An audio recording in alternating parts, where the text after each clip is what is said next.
Olá, tudo bem? Como vocês estão? Mais uma vez é um prazer muito grande estar aqui conversando com vocês um pouquinho sobre a nossa vida como mulher, como mãe, né? Essa vida de maternidade atípica, maternidade típica. Não sei como tem sido a sua vida aí, como tem sido a sua maternidade com vocês que estão nos assistindo aqui, mas eu venho aqui sempre querer compartilhar um pouquinho da minha experiência, da minha vida, da minha vivência como mãe, como mulher, como mãe de uma criança com deficiência física. Antes de começarmos a conversar, quero pedir para vocês seguirem aqui o canal, né, da Fisiovital, também seguir lá nas redes sociais, @fisiovital.neuro, e também quem quiser me seguir também lá nas redes sociais, @minha especial vida de mãe. Vocês serão muito bem-vindos. Lá a gente conta um pouquinho da nossa rotina, mostra o nosso dia a dia, algumas dicas, palhaçadas e brincadeiras, as meninas, e vai ser muito legal ter você lá com a gente, tá bom? Hoje eu quero conversar com vocês um pouquinho sobre o diagnóstico da Vicky. Eu recebo muitas mensagens diariamente de pessoas novas que estão chegando lá no Instagram e às vezes não tem costume ou não consegue dar uma procuradinha lá no nosso feed. E eu queria fazer um vídeo hoje falando especificamente sobre o diagnóstico da Vicky. Causas, exames e coisas que nós já fizemos com ela. Muito bem. Eu estava com cerca de 23 semanas de gestação, bem naquela época do exame morfológico, né? Aquela ultrassonografia morfológica. É aquela bem completa, que demora cerca de 30 a 40 minutos, que o médico vê cada pedacinho do bebê, né? Vê os ossinhos da perna, os ossinhos dos braços, coração, bexiga, estômago, circunferência abdominal, tudo. Ele consegue ver nesse exame, porque nessa fase gestacional é quando a criança já está toda formadinha, já tem tudo bem direitinho. Então é quando o médico faz esse exame mais buscado. E geralmente é quando algumas intercorrências durante a gestação são descobertas, como foi o nosso caso, né? Eu estava lá fazendo o exame e até então estava tudo bem, tudo correto, mas eu percebi que o médico se demorou bastante, assim, na cabecinha da Vicky.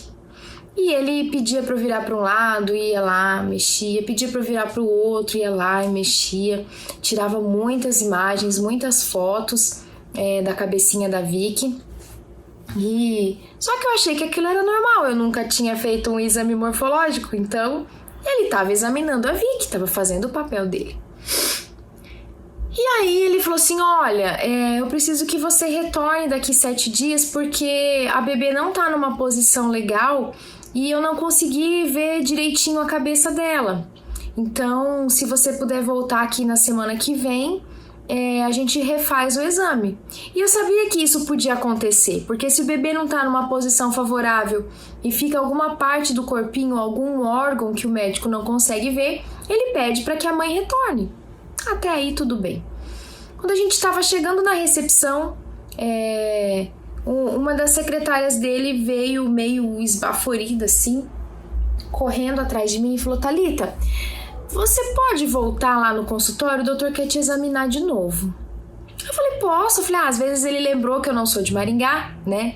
Que eu sou de uma cidade que fica a 150 quilômetros de Maringá, então talvez ele pensou, vai que a nenê se mexeu e a gente consegue fazer o exame e terminar hoje, ela não precisa retornar. Foi isso que eu pensei, né? Então, retornamos, fiquei lá esperando e logo fui chamada. Nesse dia, eu tinha ido com a minha mãe. Meu esposo não pôde sair do trabalho e eu fui com a minha mãe. Única ultrassonografia que meu marido não pôde nos acompanhar. E aí eu tava lá na maca, tranquila, e ele começou, colocou o aparelhinho na minha barriga e foi direto na cabeça da Vicky.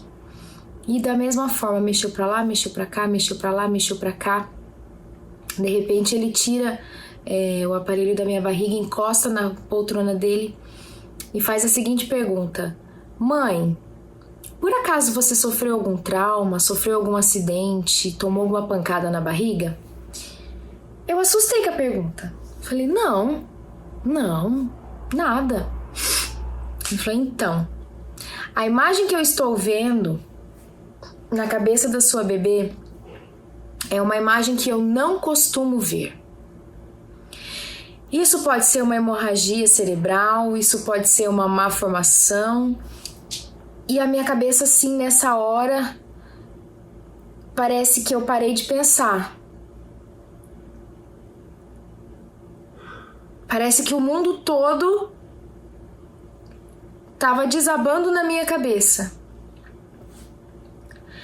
E ele continuou, ele falou assim, olha, se eu fosse vocês, eu iria para Curitiba ou para São Paulo fazer mais exames mais específicos, porque aqui a gente não consegue ter noção da dimensão. E ele foi falando, e o meu mundo foi girando. E eu comecei a pensar, meu Deus, o que tá acontecendo? O que tá acontecendo? E ele parou de falar, simplesmente tirou o aparelho e falou assim, ó, pode aguardar lá fora que daqui a pouco vai ficar pronto o seu laudo. A hora que eu saí de lá, eu saí assim, desesperada, chorando. Eu não sabia o que estava acontecendo, eu não sabia o que estava acontecendo, o que é isso? É o meu bebê que eu tanto sonhei. Por quê? E eu lembro que eu cheguei com a minha mãe no carro e eu só chorava. Eu peguei o telefone, liguei pro Hugo e falei, Hugo, aconteceu alguma coisa com a Vicky, eu não sei o que é. É na cabeça dela e nem o médico sabe dizer. Ele quer que a gente vá para São Paulo, ele quer que a gente vá para qualquer outro lugar, porque o exame que precisa ser feito na Vicky não tem aqui em Maringá, não tem em Londrina, e eu tô desesperada, eu não sei o que fazer. E eu só chorava desesperadamente. Foi a pior notícia que eu recebi da minha vida. Peço desculpa pra vocês, mas é que toda vez que eu falo a respeito, eu volto lá atrás. Foi muito difícil. Era uma sexta-feira.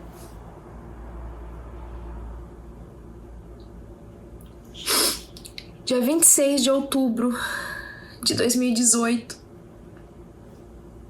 No dia do aniversário do meu pai, que já é falecido. E foi o dia que eu descobri que algo não estava correto na minha gestação.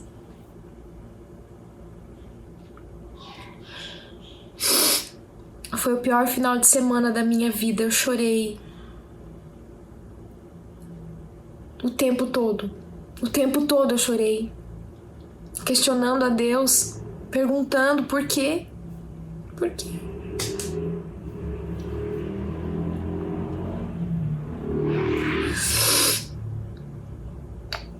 Mas eu precisava ser forte. Afinal, a Vicky estava na minha barriga. A gente não sabia o que estava acontecendo, a gente não sabia o que nos esperava. Ninguém sabia, na verdade. Mas os meses foram passando. Cada ultrassonografia era aterrorizante, uma pior que a outra. E até então, a gente não tinha noção de nada. A gente não sabia se a Vicky ia nascer morta, a gente não sabia se a Vicky ia nascer viva e morrer depois. Logo após, a gente não sabia se a Vicky ia nascer viva e morrer horas depois. A gente não sabia o que esperar. Mas chegou um momento da gestação que eu sentei com meu esposo na frente dele e falei, amor,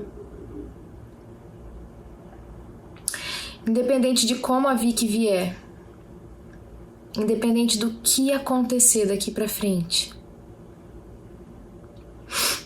a gente vai amar essa barriga e depois esse nenê mais do que qualquer coisa e vamos curtir a nossa barriga, porque a gente não sabe se vai ter outra. E foi o que a gente fez. Eu tirei muitas fotos, com celular, fotos profissionais, na praia, no estúdio, na natureza. Eu tirei muitas fotos. Eu não perdia nenhuma oportunidade de fazer fotos com a minha tão sonhada barriga.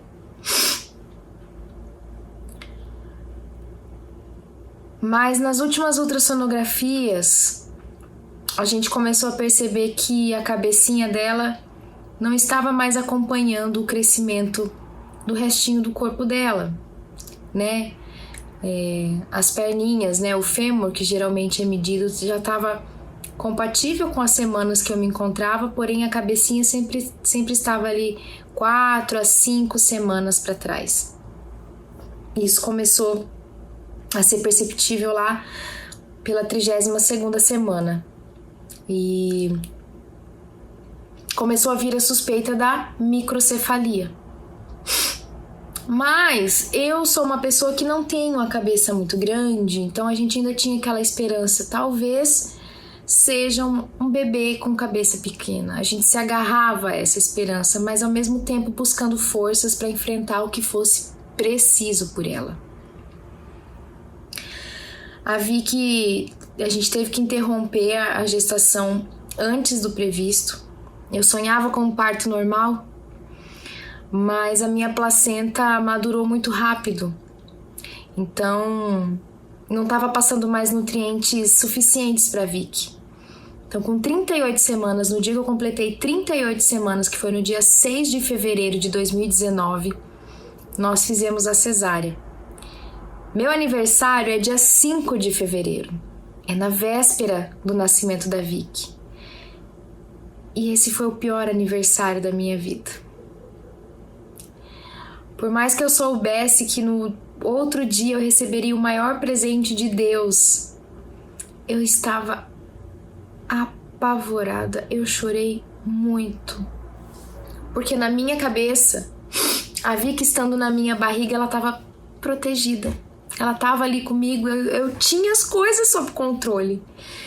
Mas após o nascimento dela, eu já não sabia mais o que ia acontecer, eu já não tinha mais condições, eu não tinha controle de mais nada depois que ela nascesse, e isso me deixava desesperada. O quartinho estava pronto, o enxoval estava pronto, a cadeirinha estava no carro, só que eu não sabia se eu ia trazer meu bebê para casa. Eu não tinha como ter certeza disso. Isso me apavorava demais.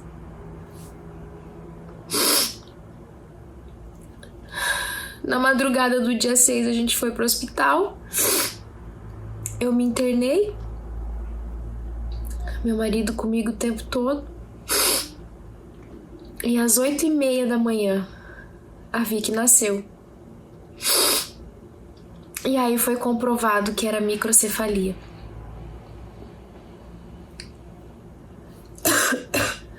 Desculpa. Tão pequenininha. Ela nasceu com 41 centímetros. 2,375 era o peso dela. Um chorinho fraquinho. Demorou pra chorar, isso me desesperou mais ainda. Chorei muito na mesa, muito mesmo, porque a gente tinha esse medo dela não resistir ao nascimento. Mas ela nasceu e viveu com microcefalia, sem causa definida. A gente não sabe o que aconteceu com ela. A gente fez alguns exames genéticos, porém não deu nenhuma síndrome, não deu nenhuma falha, nada. Tinha suspeita do citomegalovírus, mas nunca foi encontrado citomegalovírus ativo na Vicky. Talvez o registro que tivesse fosse dos meus anticorpos. Nos meus exames durante o pré-natal nunca foi encontrado nenhuma vez o citomegalovírus ativo. Somente o registro de que um dia eu tive, esse vírus ativo em mim. Mas a gente não consegue entender o porquê. A Vicky é um bebê que sofreu sérios danos cerebrais. Hoje ela tem cerca de 30% do cérebro que não foi devastado. Mas é essa criança linda que quem segue a gente consegue acompanhar e ver que é uma criança feliz, que está evoluindo, que faz tantas coisas que muitos médicos falavam que ela não conseguiria fazer. Ela tem epilepsia refratária, então a gente tem que lidar com crises convulsivas que não são fáceis. Hoje estão controladas com medicação e outros cuidados que nós temos com a alimentação.